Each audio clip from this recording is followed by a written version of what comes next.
Alice's Adventures in Wonderland. Chapter 2. The Pool of Tears. "Curiouser and curiouser," cried Alice. She was so much surprised that for the moment she quite forgot how to speak good English. "Now I'm opening out like the largest telescope that ever was. Goodbye, feet." For when she looked down at her feet, they seemed to be almost out of sight. They were getting so far off. "Oh, my poor little feet. I wonder who will put on your shoes and stockings for you now, dears? I'm sure I shan't be able. I shall be a great deal too far off to trouble myself about you. You must manage the best way you can. But I must be kind to them," thought Alice. "Or perhaps they won't walk the way I want to go. Let me see. I'll give them a new pair of boots every Christmas." And she went on planning to herself how she would manage it. "They must go by the carrier," she thought. "And how funny it'll seem, sending presents to one's own feet. And how odd the directions will look. Alice's right foot, esq. hearthrug, near the fender, with Alice's love. Oh dear, what nonsense I'm talking." Just then her head struck against the roof of the hall. In fact, she was now more than 9 feet high, and she at once took up the little golden key and hurried off to the garden door. Poor Alice! It was as much as she could do, lying down on one side, to look through into the garden with one eye. But to get through was more hopeless than ever. She sat down and began to cry again. "You ought to be ashamed of yourself," said Alice. "A great girl like you," she might well say this, "to go on crying in this way. Stop this moment, I tell you." But she went on all the same, shedding gallons of tears, until there was a large pool all round her, about 4 inches deep and reaching half down the hall. After a time she heard a little pattering of feet in the distance, and she hastily dried her eyes to see what was coming. It was the White Rabbit returning, splendidly dressed, with a pair of white kid gloves in one hand and a large fan in the other. He came trotting along in a great hurry, muttering to himself as he came, "Oh, the Duchess, the Duchess! Oh, won't she be savage if I've kept her waiting?"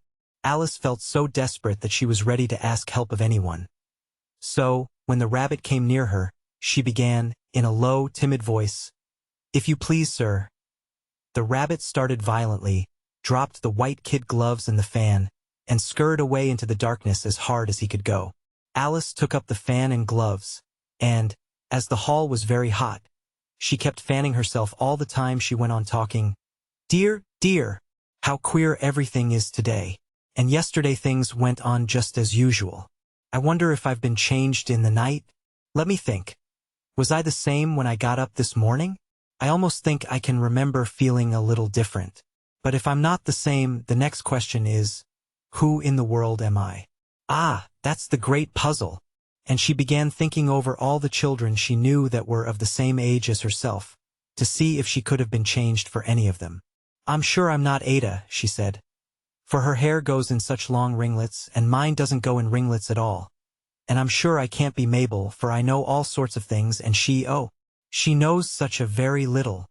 Besides, she's she, and I'm I, and, oh dear, how puzzling it all is. I'll try if I know all the things I used to know. Let me see. 4 times 5 is 12, and 4 times 6 is 13, and 4 times 7 is, oh dear, I shall never get to 20 at that rate. However, the multiplication table doesn't signify. Let's try geography. London is the capital of Paris, and Paris is the capital of Rome, and Rome, no, that's all wrong, I'm certain. I must have been changed for Mabel. I'll try and say, how doth the little? And she crossed her hands on her lap as if she were saying lessons, and began to repeat it. But her voice sounded hoarse and strange, and the words did not come the same as they used to do. How doth the little crocodile improve his shining tail, and pour the waters of the Nile on every golden scale? How cheerfully he seems to grin, how neatly spread his claws, and welcome little fishes in with gently smiling jaws. I'm sure those are not the right words, said poor Alice, and her eyes filled with tears again as she went on. I must be Mabel after all, and I shall have to go and live in that poky little house, and have next to no toys to play with and oh, ever so many lessons to learn. No, I've made up my mind about it. If I'm Mabel, I'll stay down here. It'll be no use their putting their heads down and saying, come up again, dear. I shall only look up and say, who am I then? Tell me that first, and then if I like being that person, I'll come up. If not, I'll stay down here till I'm somebody else. But, oh dear, cried Alice with a sudden burst of tears. I do wish they would put their heads down. I am so very tired of being all alone here. As she said this, she looked down at her hands, and was surprised to see that she had put on one of the rabbit's little white kid gloves while she was talking. How can I have done that? She thought. I must be growing small again. She got up and went to the table to measure herself by it, and found that, as nearly as she could guess, she was now about 2 feet high, and was going on shrinking rapidly. She soon found out that the cause of this was the fan she was holding, and she dropped it hastily, just in time to avoid shrinking away altogether. That was a narrow escape, said Alice, a good deal frightened at the sudden change, but very glad to find herself still in existence. And now for the garden. And she ran with all speed back to the little door. But alas, the little door was shut again, and the little golden key was lying on the glass table as before. And things are worse than ever, thought the poor child. For I never was so small as this before, never, and I declare it's too bad, that it is.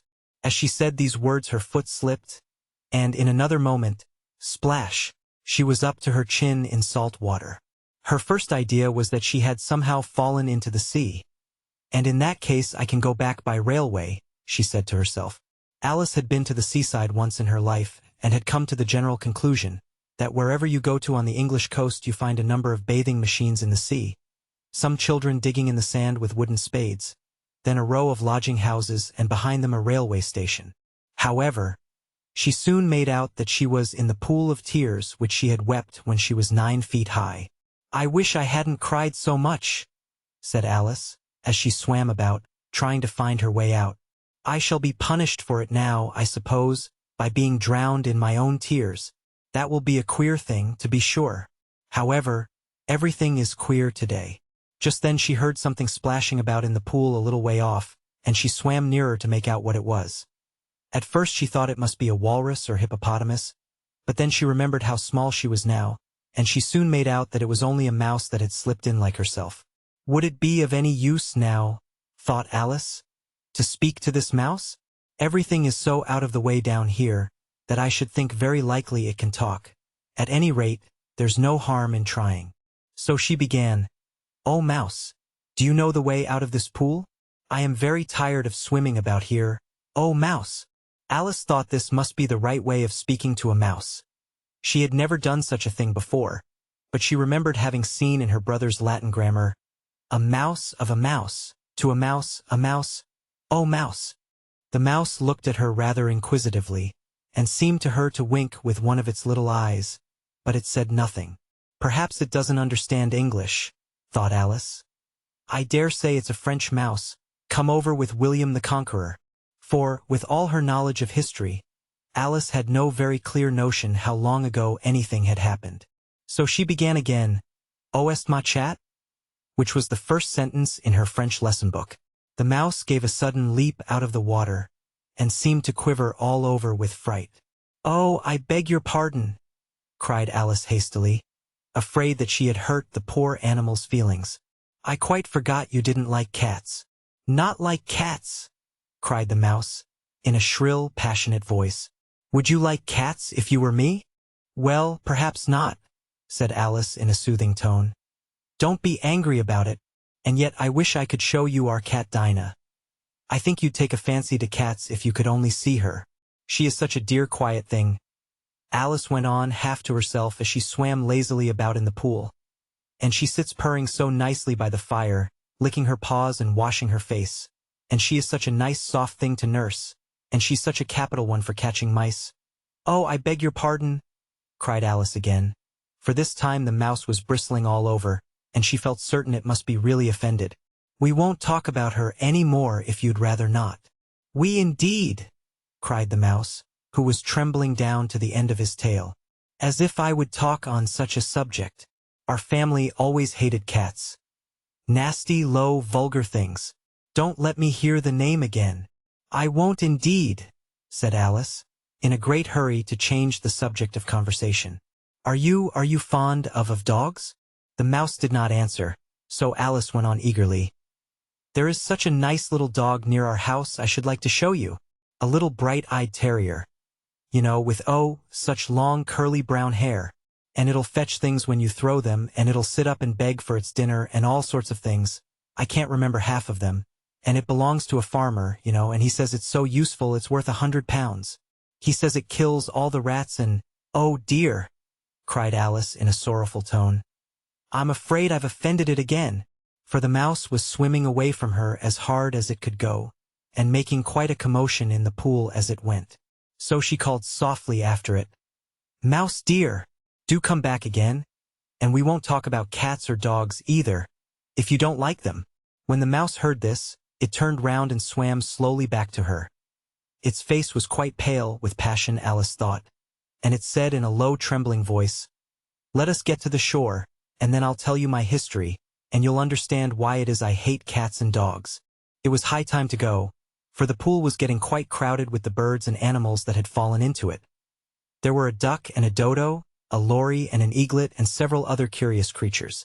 Alice led the way, and the whole party swam to the shore.